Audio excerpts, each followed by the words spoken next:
Merci, Madame la maire. Je voulais d'abord féliciter chacune et chacun des élus ici rassemblés.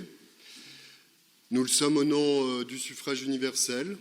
En République, rien n'est sacré, sauf le suffrage universel. Et il faut s'imaginer que les 69 élus que nous sommes représentent chacun d'entre eux environ 1800 habitants exprimés, des 124 000 exprimés. Moi, vous savez, je suis toujours un peu candide lorsqu'il s'agit de République, lorsqu'il s'agit de substituer dans notre pays la morale à l'égoïsme, la probité à l'honneur, les principes aux usages, les devoirs à la bienséance, comme le disait un grand conventionnel. Nous sommes donc ici élus tous au suffrage universel à égalité et dans votre intervention, Monsieur Chambardelot, j'entends plusieurs mots, nous aurons des débats, beaucoup, mais les mots ont un sens.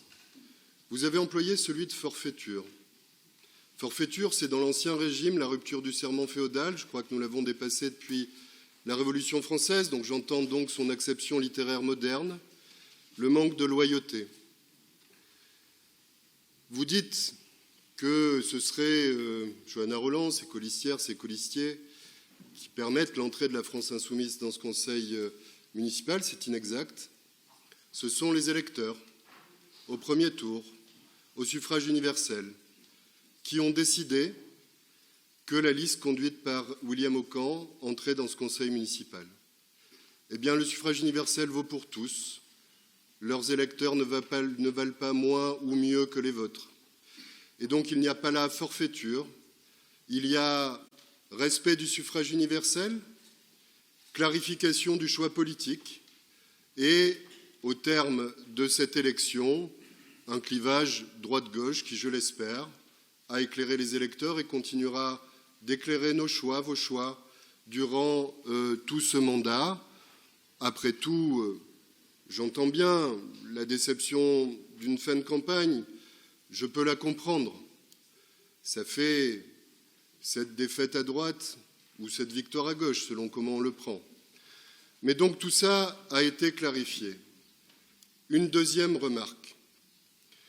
J'ai entendu tout ce que vous venez de nous dire sur la manière dont vous allez conduire des choix, vous émettez des propositions, débattons-en passionnément. La République, c'est la dispute, parfois la concorde, mais tout ça nous oblige et nous engage. Mais je voulais très simplement vous dire que lorsque vous serez dans cette espèce de morale à géométrie variable, eh bien nous serons là pour en débattre. Nous serons là pour le révéler. Parce que, après tout, dans ce champ républicain, vous avez eu des mots, vous avez fait vos choix, vous vous enorgueillissez d'avoir siphonné les voix du Rassemblement national, vous dites vous-même que vous ne les combattez pas pour des questions morales. D'ailleurs, nous l'avons vu, puisque à la veille du premier tour, David Lisnard soutenait déjà Éric Ciotti, il est venu vous soutenir ici, Éric Ciotti, le grand artisan de la fusion de la droite avec le Rassemblement national. Nous avons vu dans les urnes, dans tout le pays, les électeurs se rassembler. Il faut les entendre et se respecter, mais gardez pour vous les leçons de morale à géométrie variable. Vous connaissez mon sens du débat. Je crois que vous avez été attentif à mes réseaux sociaux dans la campagne, si j'en crois les réponses que vous avez pu effectuer. Vous savez donc mon intransigeance absolue à tout ce qui dégrade la République, aux attaques faites aux journalistes.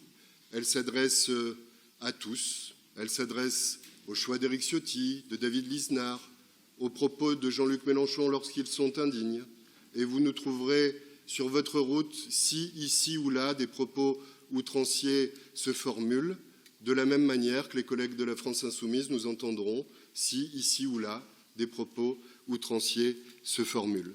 Je crois que Nantes mérite que nous revenions à un débat passionné, rugueux, âpre s'il le faut, pour l'intérêt de la ville, pour les projets que nous portons, pour que cette ville reste une grande ville de culture, cette ville qu'on aime, cette métropole des imaginaires et du vivant. Je ne veux pas être trop long.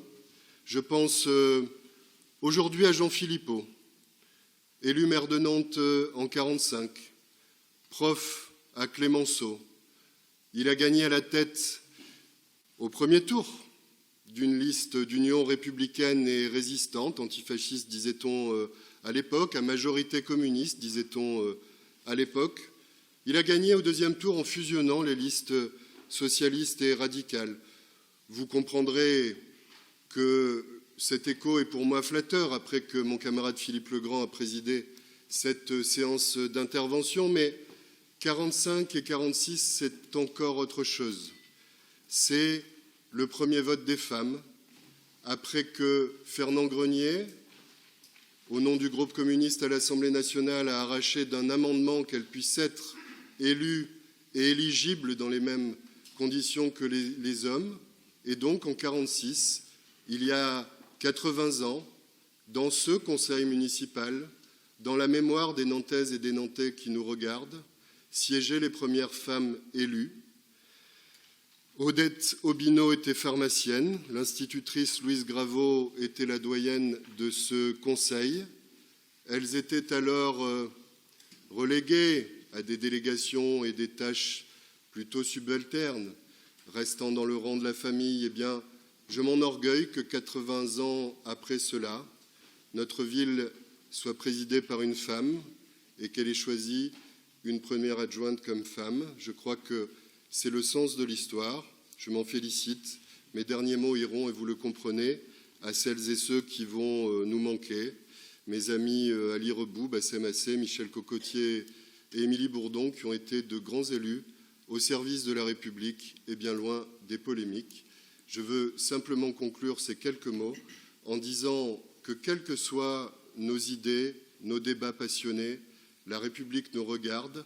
Soyons à la hauteur de notre ville.